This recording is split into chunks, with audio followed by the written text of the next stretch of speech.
Hello दोस्तों, सभी को नमस्कार। कैसे हैं आप सभी? उम्मीद करते हैं बहुत ही अच्छे होंगे, स्वस्थ और मस्त होंगे। तो साथियों, आज हम कुछ ऐसे योगासन के बारे में जानेंगे जिसको हम खाना खाने के तुरंत बाद भी कर सकते हैं। नहीं तो बताया जाता है कि हम खाना खाने के बाद कोई भी योगासन नहीं कर सकते हैं। तो कुछ ऐसा योगासन है जिसको हम खाना खाने के तुरंत बाद कर सकते हैं। तो वो कौन कौन से योगासन है उसके बारे में आज हम जानकारी देंगे आपको, और आप लोग भी हमारे साथ करिएगा। तो चलिए पहले हम आपको बताते हैं वो कौन कौन से योगासन है और करके दिखाते भी हैं, जिसको करने से हमारा डाइजेशन बहुत अच्छा होता है और जिसको करने से बहुत सारे लाभ होते हैं हमारा डाइजेशन से रिलेटेड। कोई भी समस्या हमें होगी अगर, तो खाना हमारा बहुत अच्छा डाइजेस्ट होगा और खाना पचेगा बहुत अच्छे से। तो चलिए वो जान लेते हैं कौन कौन से योगासन है। पहले हमें ऐसे दंडासन में बैठ जाना है। दंडासन में बैठने के बाद बायां पैर अपने हिप के नीचे लाएंगे, उसके बाद दाहिना पैर अपने हिप के नीचे लाएंगे। उसके बाद ये हमारा हो गया वज्रासन। बॉडी बिल्कुल हमारी सीधी रहेगी, इस चीज का आपको ध्यान रखना है। इसी अवस्था में आपको 10 मिनट, 5 मिनट, 15 मिनट, जितनी देर आप बैठ सकते हो, आपको खाना खाने के तुरंत बाद इसी में बैठ जाना है। इसी अवस्था में आपका खाना बहुत अच्छे से डाइजेस्ट होगा, पाचन शक्ति आपका बहुत ही मजबूत होगा। तो इसी अवस्था में हमें 10 से 15 मिनट ऐसे बैठना है गाइज।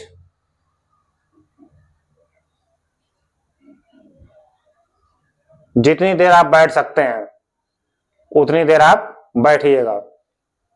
आपको दिखा देते हैं, देखिएगा पीछे में ये एड़ी है अपने दोनों एंकल, इसे एंकल पे अपने हिप को रखना है। ये देखिएगा, ऐसे ही बैठना है आपको। जितनी देर आप बैठ सकते हैं, खाना खाने के तुरंत बाद आप इस अवस्था में आप बैठ सकते हैं। बॉडी बिल्कुल सीधा, सामने बिल्कुल देखेंगे आप। ये हमारा वज्रासन है।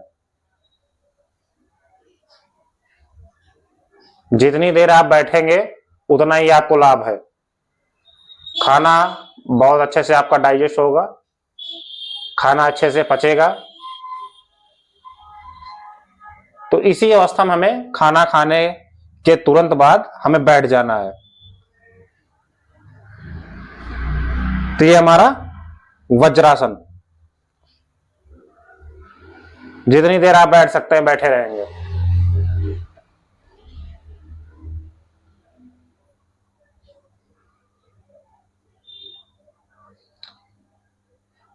कभी किसी से भी सुने होंगे, अरे खाना खाने के बाद तो हमें योगासन करना ही नहीं चाहिए या प्राणायाम नहीं करना चाहिए। तो ऐसे कुछ प्राणायाम है दोस्तों जो कि आप खाना खाने के तुरंत भी बात कर सकते हैं और किया भी जाता है। खाना खाने के बाद आपको वज्रासन 5 मिनट, 10 मिनट, 15 मिनट, जितनी देर आप यथाशक्ति बैठ सकते हैं, इसी अवस्था में बैठना है। तो ये हमारा वज्रासन है। दूसरे आसन के लिए हम वज्रासन में ही शिफ्ट हो जाएंगे वीरासन में। वीरासन करने के लिए आपको कुछ नहीं करना है, सिंपली दोनों एंकल को अपने ऐसे खोल देना है और इसमें हिप को हम अपने जमीन से टिकाएंगे। तो हिप हमारा बिल्कुल जमीन से अभी देखिए टिक गया है और बॉडी बिल्कुल सीधे बिल्कुल देखेंगे। ये हमारा वीरासन है। इसको करने से हमारे थाई में देखिएगा बहुत अच्छा खासा खिंचाव पड़ रहा है। जो यहाँ की नसें हैं हमारी, इनमें ब्लड का सर्कुलेशन बहुत ही अच्छे से होने लगता है और हमारे पाचन शक्ति को बहुत ही मजबूत बनाता है ये। तो ये हमारा वीरासन है। अब इसी अवस्था में हम बने रहेंगे। जितनी देर आप बने रह सकते हैं उतनी देर आप बने रहेंगे। हमारे ये थाई के लिए भी बहुत ही अच्छा योगासन है। जितनी देर आप चाहें उतनी देर इसी पोजीशन में बैठ सकते हैं आप। जितनी ज्यादा बैठेंगे, जितनी देर आप इसी अवस्था में बैठेंगे उतना ज्यादा लाभ आपको मिलेगा। हमारा पाचन शक्ति बहुत ही स्ट्रांग होगा इससे। ये है हमारा वीरासन। चलिए, आप पहले हमें ऐसे वज्रासन में बैठ जाना है। उसके बाद दोनों एंकल को हम थोड़ा थोड़ा ऐसे खोल देंगे ये, और अपने हिप को जमीन से टिकाएंगे। ये है हमारा वीरासन। बॉडी बिल्कुल आपकी सीधी रहेगी। अब बिल्कुल आपको सामने देखना है। तो ये हमारा वीरासन है। तो आप जितनी देर बैठेंगे उतना ही लाभ आपको मिलेगा। तो आप बैठे रहिए 5 मिनट, 10 मिनट, 2 मिनट, जितना जिससे बन पाए उतना इसी अवस्था में आप बने रहेंगे।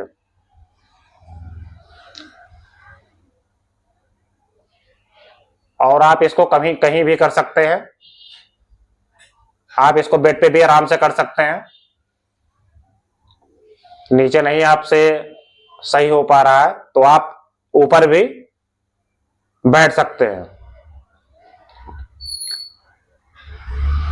और ज्यादा अगर आपको दिक्कत हो रही है तो आप इसमें तकिए का पिलो आता है, तो तकिए का पिलो आप इसमें लगा सकते हैं अपने एंकल के पास। तो तकिए का पिलो भी आप लगा सकते हैं इसमें। तो ये हमारा वीरासन है। बहुत ही जबरदस्त फायदे हैं इसके।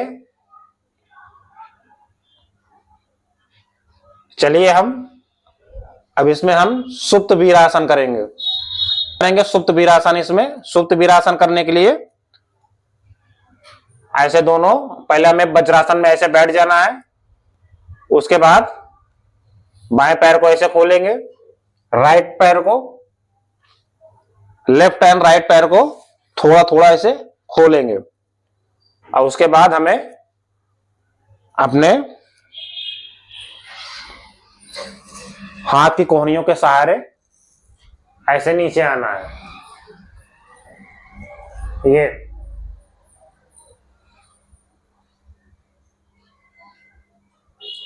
जितनी देर हो सकता है इसी अवस्था में आप बने रहेंगे। चाहे हाथ को ऐसे अपने सीने के ऊपर रख लेंगे, चाहे नीचे रख सकते हैं आप।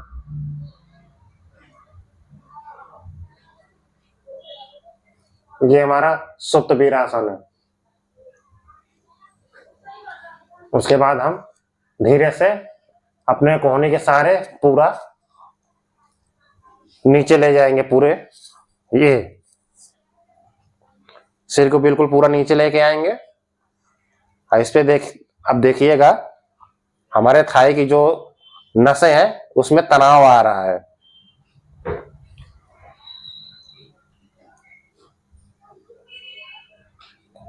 तो हमारे थाई की जो होंगे नसें वो मजबूत बनेंगे इसको करने से। और हमारा डाइजेशन, पाचन तंत्र बहुत ही अच्छा बनेगा। अब आपका खाना सड़ेगा नहीं, खाना पचेगा। तो आप जितनी देर हो सकता है हाथ को ऐसे भी कर सकते हैं आप। ये जैसे आपको कंफर्टेबल पड़े आप वैसे हाथ को अपने रख सकते हैं।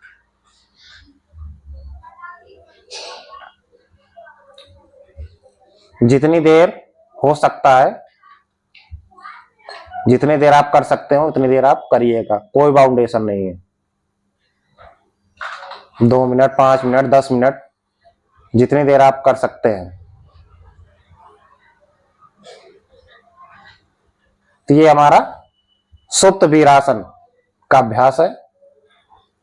अब आप उठने के लिए दोनों हाथ के सहारे से ही उठना है आपको। ये तो आज ये 3 योगासन हमने आपको बताया, वज्रासन, वीरासन, सुप्त वीरासन। ये तीनों का आप अभ्यास रेगुलर प्रत्येक दिन जरूर करिएगा। आप खाना खाने के तुरंत बाद आप इसका अभ्यास कर सकते हैं। ये हमारे पाचन तंत्र को बहुत ही मजबूत करता है और हमारे थाई की जो भी नसें होंगी उनको बहुत ही मजबूत स्ट्रांग करता है ये। तो आप इसका अभ्यास जरूर करें। बहुत लोग कहते हैं कि खाना खाने के बाद हमें, या बहुत लोगों को कंफ्यूजन है कि हम खाना खाने के बाद कोई भी योगासन या प्राणायाम नहीं कर सकते हैं। तो आप योगासन जरूर कर सकते हैं और खाना खाने के बाद आप अनुलोम विलोम का अभ्यास भी कर सकते हैं। तो ये कुछ योगासन था जो खाना खाने के बाद हमने आपको बताया। इसका अभ्यास आप नियमित जरूर करिएगा। आपके पाचन तंत्र से रिलेटिव आपको कोई समस्या नहीं होगी, खाना आपका अच्छे से डाइजेस्ट होगा। तो आई होप आपकी भी आज का वीडियो आपको बहुत ही पसंद आया होगा, कुछ सीखने को आपको जरूर मिला होगा। तो ऐसे ही वीडियो को देखने के लिए हमारे चैनल को सब्सक्राइब जरूर करिएगा और बेल नोटिफिकेशन को जरूर प्रेस करिएगा ताकि आपको हेल्थ से रिलेटिव जितना वीडियो आए आपको अपडेट मिलता रहे। तो मैं योगी दिलीप आप लोगों से इजाजत लेते हूं, फिर मिलता हूं किसी नेक्स्ट ब्लॉग में। तब तक के लिए जय हिंद, जय भारत।